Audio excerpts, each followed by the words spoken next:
Hey, good morning, my friends. It is Friday, November 2nd, coming to you live from my garage. 5:30 drive, number 44. I'm proud of myself for getting up 44 weekdays in a row at 5:30 and giving a little talk to everybody.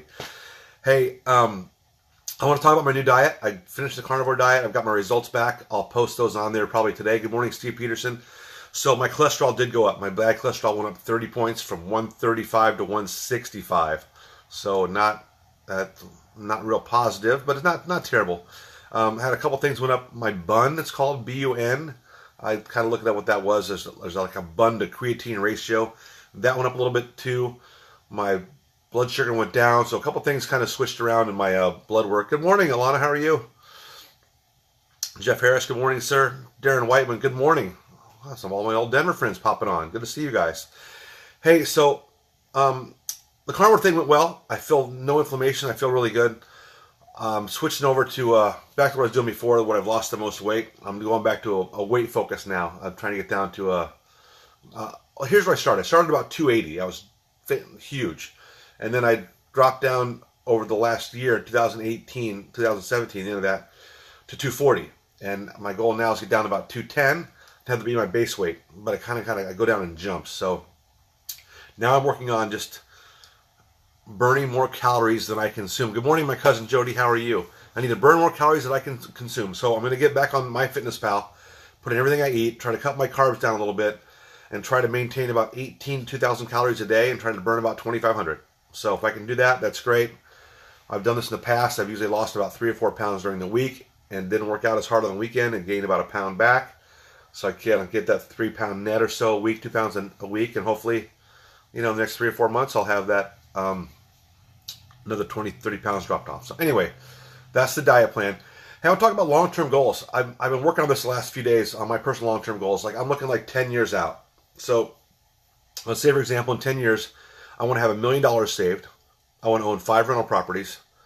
I want to be able to work remotely from anywhere I can in the world. So I can go on vacation somewhere for a week, 2 weeks, a month, and work from my computer, make some coaching phone calls, and just be able to travel a little bit and do some things. And that's my 10-year goal. So I got to break it down farther. So if that's where I want to be in 10 years, where do I need to be in 5 years? This is kind of like an exit strategy. In 5 years, I should be close to having half that saved, $400,000 or $500,000, because I'm working towards that $1 million saved and being debt free. So I've got to set the plan out. And one of my plans in 10 years, I want to have a large real estate team. Not large, maybe two selling agents, listing agents, and 4 or 5 buyer's agents, and a couple assistants, so they can all run the business when I'm left. So if I'm actually here selling every day, I can still be earning and coaching and teaching. So I benefit from making others better than they are currently. But the more they improve, the more my business improves. So that's my goal for down the road. So 5 years should be about halfway there. 3 years, this is where I should be. So I go down and break it down to 3 years. Okay, so now I'm down to 1 year. So in order for me to have this goal in 10 years, what's my 1 year goal? Well, my 1 year goal is I need to save close to $100,000, which is going to be challenging for me. I need to start building the team. I need to have 2 or 3 more agents on the team. I need to start training my team members. So to get that, to work towards this large 10-year goal, I need to break it down into smaller goals. So then I get the 1 year down to, well, in order to save $100,000, what do I have to do every month? Well, I have to be able to save about $10,000 a month, $8,000 or $10,000 a month. Okay, so that means I have to do how many transactions a month? Well, that makes it I have to do 2 sales a month and 3 sales a month in order to get to that, pay my bills and save that. Okay, so for every 50 conversations I have about real estate, and I talk to someone or have a meeting or an appointment or I get on the phone or I do an open house, I usually sell 1 house. So that means to sell 2 houses, I need to have 100 conversations. Now this is all an example, right? I need to have 100 conversations in real estate. So that means, boy, I need to break down I need to have like 4 or 5 a day to make it really work for my 20 work days. So when you break this huge goal down into more manageable small chunks, it makes it so much more attainable.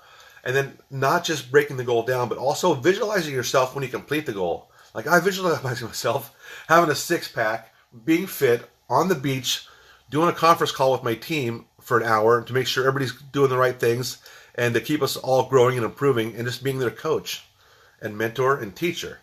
So it's kind of how I'm breaking things down, where I'm doing this huge long-term goal break it down into smaller 5-year, 3-year, 1-year goals, and then break that 1-year goal down to monthly goals, and break that monthly goals down into what do I have to do every week, and then every day, and then I have it set. I know that every hour, if I'm going to have a six-pack, I need to spend 2 hours in the gym working out every day, or an hour and a half in the gym working out every day.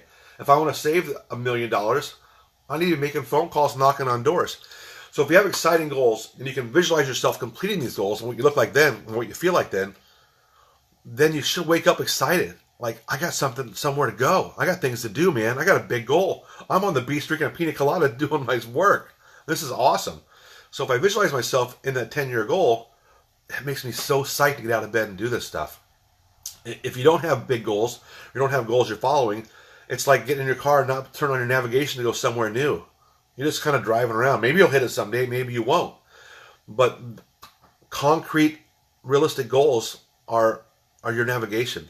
They'll keep you moving, keep you going, keep you excited about life, give you some direction. Hi, Alana. I love your energy too, baby. So I hope everybody's doing great. I hope you have an awesome Friday. It is 5:37 here in Laguna Niguel, California. So everybody have a wonderful day. You're awesome. You're doing great. Keep it up. And I love you. Bye, guys.